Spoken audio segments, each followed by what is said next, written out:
you may know, you may not know, but the first ever video on this channel was me making these cookies.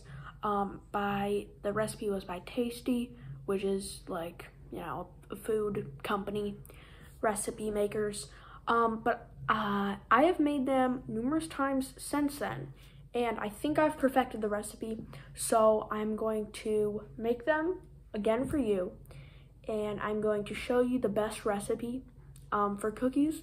So this is part 2, basically, the perfecter cookie.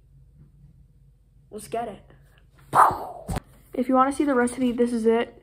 It's basically just ingredients. So my original recipe was like 1 cup bread flour, 3/4 cup all-purpose flour, 2 teaspoons salt, and then I think a teaspoon of baking powder is what it said, but I didn't really understand, and I just did baking powder and baking soda interchangeably, but it is very important. And then it was like 2 sticks of brown butter, some brown and white sugar, 2 teaspoons vanilla, some espresso powder, 1 egg, 1 egg yolk, and then 3/4 cup of chocolate. Chill for an hour and bake at 350. So there's some additions that I've made through my rigorous testing. First of all, I added I changed it to half a teaspoon of baking powder and half a teaspoon of baking soda. This makes sure it rises a little bit, but it also goes out, because before my cookies, they kind of just rose like up, and it wasn't great. Another addition I made is I decreased the amount of butter because they were really buttery, but I did add a tablespoon of cold butter in at the end that you chop it. That kind of makes it have like little butter pockets, which is really good. That's what you do in biscuits too. You put some cold butter in, makes it have layers. It's good. Another thing I did was I did less vanilla because the vanilla flavor was really strong. So I did a little less vanilla. And then I bake it at 325 now. I feel like, I'm not really sure what the science behind this is, but I like a thinner cookie. It still is a little gooey in the middle, but I like a thinner cookie with like crispy edges, you know? And I feel like the 325 really helps that. I'm not sure if like a 375 would make it taller and thicker. Not entirely sure, but in my experience, the 325 does help with that.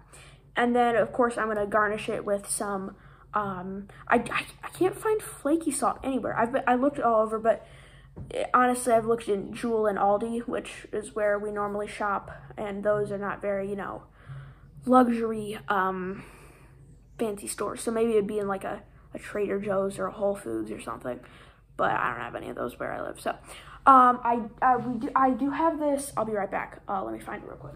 I have this coarse kosher sea salt. This is good for garnish because I feel like regular sea salt, it kind of just dissolves. I also made bagels, and this is good for putting on bagels because I love salt bagels. They're just a better version of regular bagels. But yeah, this coarse Morton kosher sea salt, it's good for garnishing because it's small chunks, you know what I'm saying. Well, salty to mouth, that's sweet. So those are all the additions I made. Without further ado, let's get cooking. And by the way, today I am making a double batch. A regular batch produces about 15 cookies. The first thing we're gonna do is brown our butter. I do 1 stick plus 6 tablespoons, as you saw. So that is 14 tablespoons. Each bar has 8, so 8 times 3 is 24. And then we're gonna add 4. I have this little knob of 3 left over. It's fine. The thing is though, is with the butter, and this leads me into my next point, is that there are some things you can change about this recipe if you know, have different tastes, preferences, you know, whatever.